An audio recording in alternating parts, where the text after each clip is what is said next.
Hello दोस्तों। आज हम जो है ट्रिक से जो भारत की जो सूचियां हैं, संविधान में जो सूचियां हैं उनके बारे में देखेंगे कि ट्रिक से हम उन्हें कैसे याद रख सकते हैं आसानी से। तो इनको हम 3 ट्रिक में याद करेंगे, मतलब 1 से 4 को अलग तरीके से, 4 से 8 को अलग तरीके से और 8 से 12 अनुसूचियों को अलग तरीके से। तो पहली अनुसूची देखते हैं।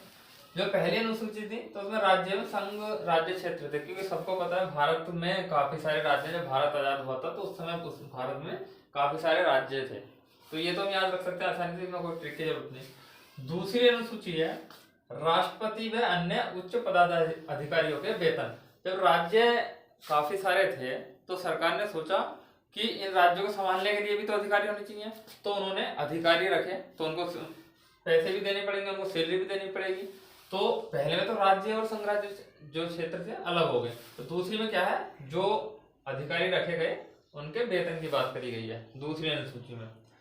जब दूसरी अनुसूची में वेतन की बात हो गई तो तीसरी अनुसूची में बात आई कि जब इनको वेतन दिया जाएगा तो ये भ्रष्टाचार भी करेंगे। जब हाथ में पावर होती है तो लोग भ्रष्टाचार करते ही हैं, तो इनको भी शपथ दिलाई गई कि भ्रष्टाचार नहीं करेंगे। तो मतलब तीसरी अनुसूची में क्या, शपथ या प्रतिज्ञा के प्रारूप के बारे में बताया गया तीसरी अनुसूची में।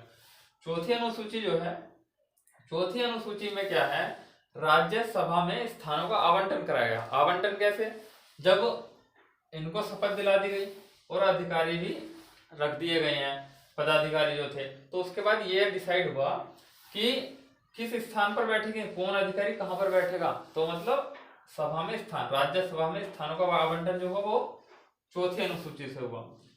अब 4 अनुसूची तो हमें अलग तरीके से याद रखनी है, 1 से 4 तक जो ये बताइए। अब 5 से 8 में कैसे याद रखनी है। 5वीं अनुसूची में अनुसूचित क्षेत्रों एवं अनुसूचित जनजातियों के प्रशासन और नियंत्रण पर बात हुई। तो जब सभी का अनुसूचित 4 तक स्थान आवंटित हो गए तो उसके बाद बात आई कि जो अनुसूचित जाति है, जनजातियां भी, उनका भी तो कुछ होना चाहिए। तो उनके बारे में क्या हुआ, जो भी मतलब क्षेत्र थे अनुसूचित क्षेत्र या अनुसूचित जनजातियों के, तो प्रशासन ने उनके नियंत्रण के बारे में सोचा। तो वो किसमें था, 5वीं अनुसूची के बारे में। 6ठी अनुसूची होती, इसमें ये नोटिस किया गया कि कौन कौन से वो क्षेत्र हैं जहां पर अनुसूचित जाति एवं जनजातियां थी। तो कौन से, असम, मेघालय, त्रिपुरा और मिजोरम राज्यों के जनजातीय क्षेत्रों के प्रशासन के संबंध में। तो 6ठी अनुसूची क्या है, वो क्षेत्र नोटिस करेगा जहां पे अनुसूचित जातियां वगैरह थी, जैसे असम, मेघालय, त्रिपुरा, मिजोरम। और 5वीं अनुसूची जो थी वो अनुसूचित क्षेत्रों एवं अनुसूचित जनजातियों के प्रशासन नियंत्रण से थी। तो 6ठी सूची बाद आती है 7वीं अनुसूची। 7वीं अनुसूची में क्या था, जब ये क्षेत्र बट गए अनुसूचित जनजाति वाले, तो उसके बाद ये कंफर्म नहीं हो पा रहा था कि इन क्षेत्रों पर अधिकार किसका रहेगा, राज्य का रहेगा या फिर केंद्र सरकार का रहेगा। तो फिर क्या हुआ, संघ सूची, राज्य सूची एवं समवर्ती सूची में केंद्र एवं राज्यों के मध्य शक्तियों का विभाजन करा गया। तो केंद्र एवं राज्यों के मध्य शक्तियों का विभाजन हुआ था, वो किसमें हुआ था, अनुसूची 7 में। 8वीं अनुसूची में क्या, जब ये क्षेत्र बांट दिए गए, सभी का विभाजन हो गया शक्तियों का, तो 8वीं अनुसूची में भाषाएं देखी गई, क्योंकि सभी क्षेत्रों की भाषाएं अलग अलग हो सकती हैं। जैसे नागालैंड की इंग्लिश है, या फिर उत्तर प्रदेश की हिंदी, उर्दू, या कोई भी राज्य मतलब अपनी भाषा खुद से डिसाइड कर सकता है। तो इसको याद रख सकते हैं। पहली वाली में क्या, राज्य और संघ राज्य क्षेत्र। दूसरी अनुसूची में उनके वेतन की बात करी गई। तीसरी अनुसूची में वेतन मिलने के बाद ताकि वो जो है भ्रष्टाचार ना करें तो उनको शपथ दिलाई गई।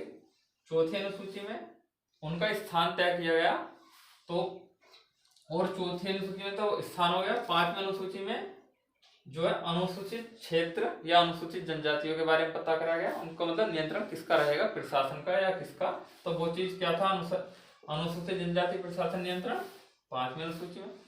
6ठी अनुसूची में क्षेत्र डिसाइड करेगा कि कहाँ कहाँ पर अनुसूचित जनजातीय क्षेत्र है, जैसे असम, मेघालय, त्रिपुरा, मिजोरम। 7वीं अनुसूची में राज्य और केंद्र की भी शक्तियों का बंटवारा कर दिया गया। और 8वीं अनुसूची में भाषाएं देखी गई।